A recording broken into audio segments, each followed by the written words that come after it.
जय हिंद दोस्तों। एग्ज़ाम की पॉइंट में एक बार फिर से आप सभी का स्वागत है। दोस्तों, आज के इस वीडियो में हम मगध साम्राज्य से संबंधित क्वेश्चनों को कवर करेंगे। तो देखते हैं दोस्तों, आज का जो पहला क्वेश्चन है, मगध साम्राज्य का समय था। दोस्तों, जो मगध साम्राज्य का टाइम पीरियड माना जाता है वो माना जाता है 544 से 185 ईस्वी पूर्व तक। ऑप्शन डी, 544 से 185 ईस्वी पूर्व तक का जो टाइम पीरियड माना जाता है वो मगध साम्राज्य का माना जाता है। और इसने लगभग कितने वर्षों तक, तो 359 वर्षों तक इसने राज किया। यहाँ पे 1500 1000 ईस्वी तक, जो मैंने आपको पहले बताया था, पूर्व वैदिक काल बताया था, 1000 से 600 तक उत्तर वैदिक काल बताया था। ये वीडियो आपको बता चुका हूँ इसके क्वेश्चन। और 600 से 400 बीसी का जो टाइम पीरियड था वो महाजनपद काल के नाम से जाना जाता है। ठीक है, अगला क्वेश्चन, मगध साम्राज्य का वर्णन किस वेद से प्राप्त होता है? दोस्तों, मगध साम्राज्य का जो वर्णन प्राप्त होता है अथर्ववेद से प्राप्त होता है। ये मैंने जब ये वीडियो पढ़ाया था तो उस टाइम पे बताया था कि अथर्ववेद को अनार्यों की कीर्ति कहा जाता है, क्योंकि यहाँ पे पहली बार क्या हुआ था, घर में जब लड़की पैदा होती थी उसकी निंदा की गई थी। जादू टोना टोटका इन सब का वर्णन मिलता है अथर्ववेद में।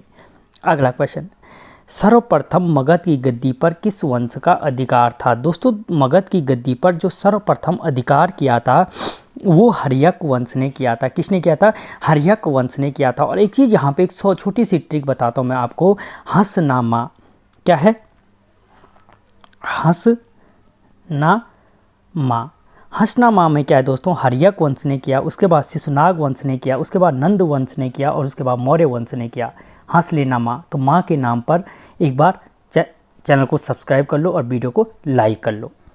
अगला क्वेश्चन, हर्यक वंश का राज मगध की गद्दी पर कब से कब तक रहा? दोस्तों, इनमें से टोटल 359 साल था, लेकिन इसमें जो पर्टिकुलर हर्यक वंश ने जो राज किया दोस्तों यहाँ पे, वो राज किया 544 से 412 ईस्वी पूर्व तक किया। 544 से 412 ईस्वी तक क्या किया?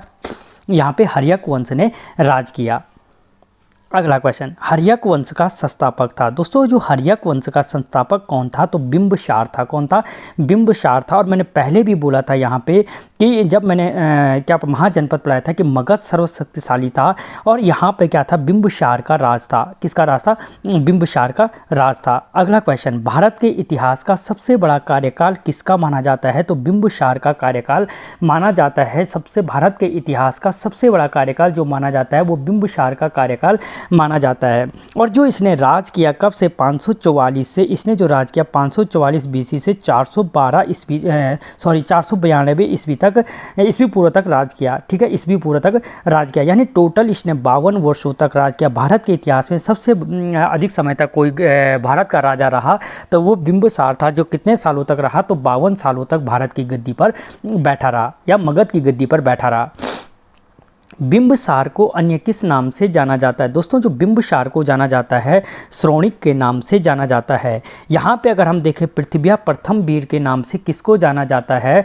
तो समुद्रगुप्त को जाना जाता है। प्रक्रमांक की उपाधि भी समुद्रगुप्त ने धारण की थी। और द्वितीय अशोक कहा जाता है, कनिष्क को कहा जाता है उसकी क्षत्रप व्यवस्था के कारण, उसके राजकाज संभालने के कारण।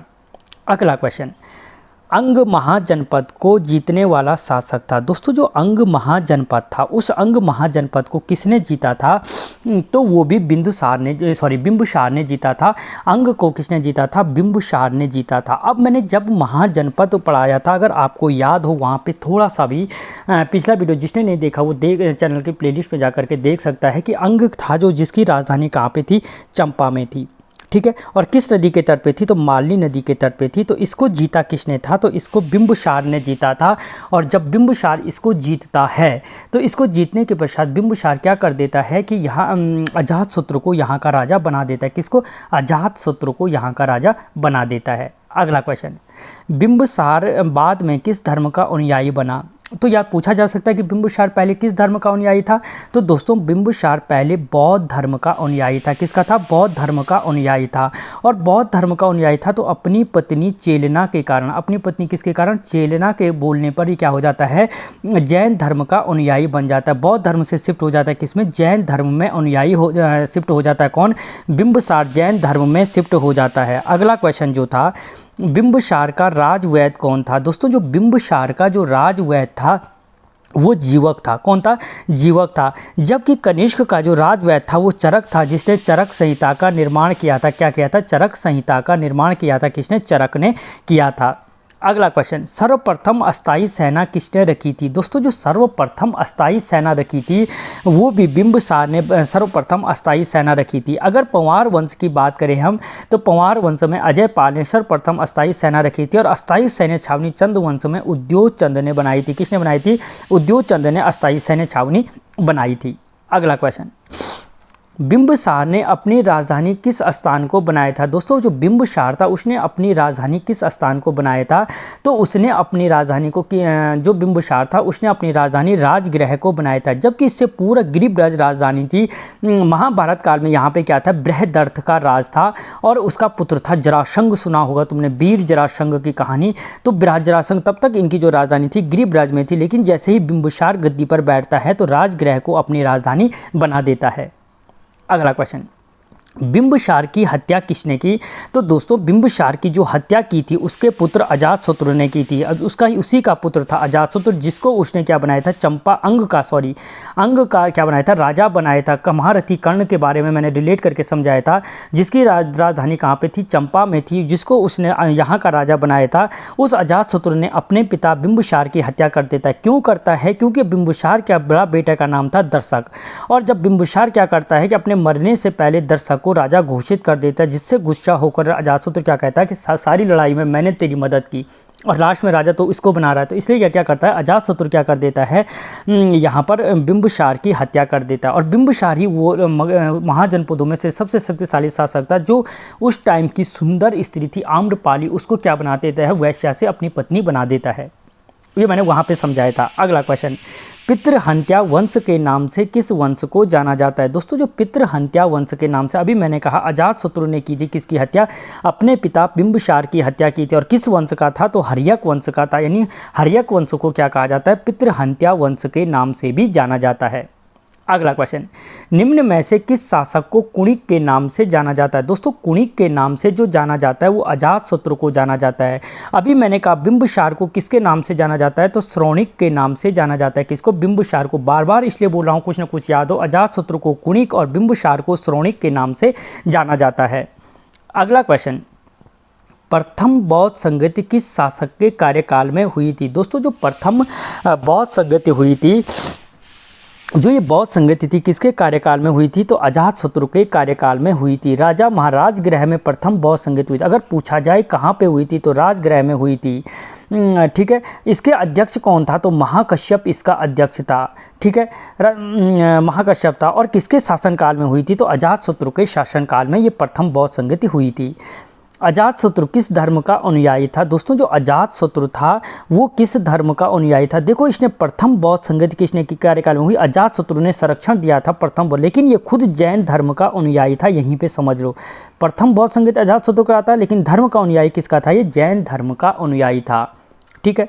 अगला क्वेश्चन, काशी के लिए अजातशत्रु का किसके साथ संघर्ष हुआ था? दोस्तों जो काशी था, काशी के बारे में मैंने जब महाजनपद पढ़ाया था वहाँ पे समझा रखा है। तो इसके लिए जो इसका संघर्ष हुआ था प्रसेनजीत के साथ हुआ था। इसने कहा काशी मुझे दे दे। बात यह है कि काशी तो बस एक बहाना था, निशाना तो इसका कहीं कुछ और लगाना था। हुआ क्या था कि काशी जो अजातशत्रु था प्रसेनजीत की बेटी थी। प्रसेनजीत की बेटी बहुत सुंदर थी और अजातशत्रु को वो पसंद आ गई। अजातशत्रु क्या करता, अपना दूत भेजता है प्रसेनजीत के पास कि अपनी बेटी का विवाह मेरे साथ कर दे। प्रसेनजीत कहता है हट कलुए, उस कलुए से कौन शादी कर रहा है। तो अजातशत्रु को गुस्सा आ जाता है, वो क्या कर देता है प्रसेनजीत को काशी के बहाने पर हरा देता है और इसकी बेटी से क्या कर देता है ज़बरदस्ती शादी कर देता है।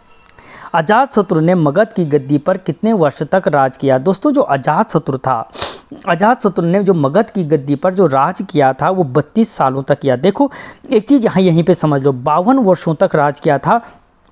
कौन? बिंबिसार। मैंने कहा 544 से 544, यहाँ पे एक चीज़ याद रख लो, 544 से गद्दी में बैठा, 544 में से 52 को घटा दो, 492 तक राज किया। किसने? बिंबिसार ने।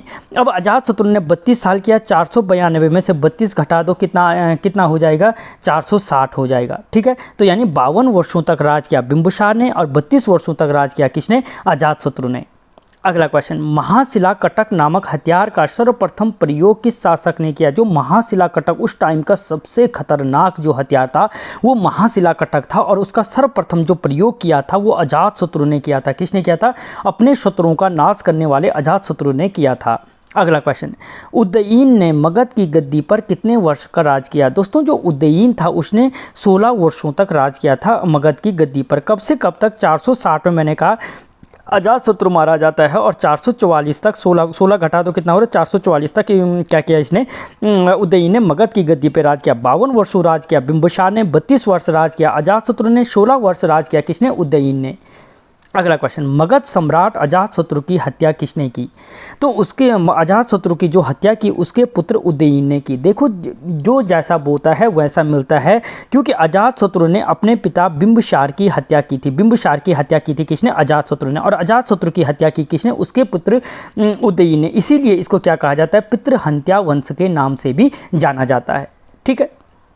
अगला क्वेश्चन, उदयीन ने अपनी राजधानी किस स्थान को बनाया? दोस्तों मैंने कहा था गिरिब्रज में थी। किसके टाइम पर? जो गिरिब्रज में राजधानी थी किसके टाइम पे थी? जरासंध और बृहदर्थ के टाइम पे थी।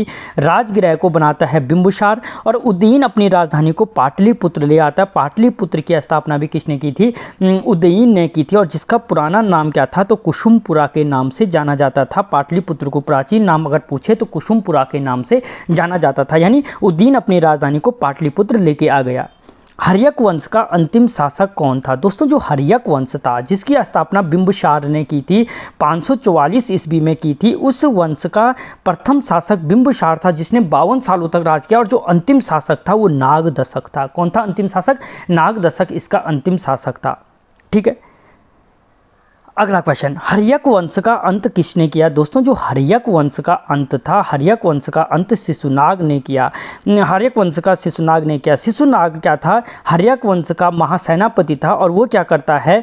सेनापति क्या करता? अपने इस वंश के अंतिम शासक नागदशक की हत्या कर देता है, और राजा को कहता है चल भग, आज के बाद मैं क्या हूँ? राजा हूँ। और यहाँ पे क्या कर देता? मगध की गद्दी पे शिशुनाग वंश की स्थापना को कर देता है। इसके आगे के क्वेश्चनों को हम अगले पार्ट में जब हम शिशुनाग वंश पढ़ेंगे तो वहाँ पे कवर करेंगे।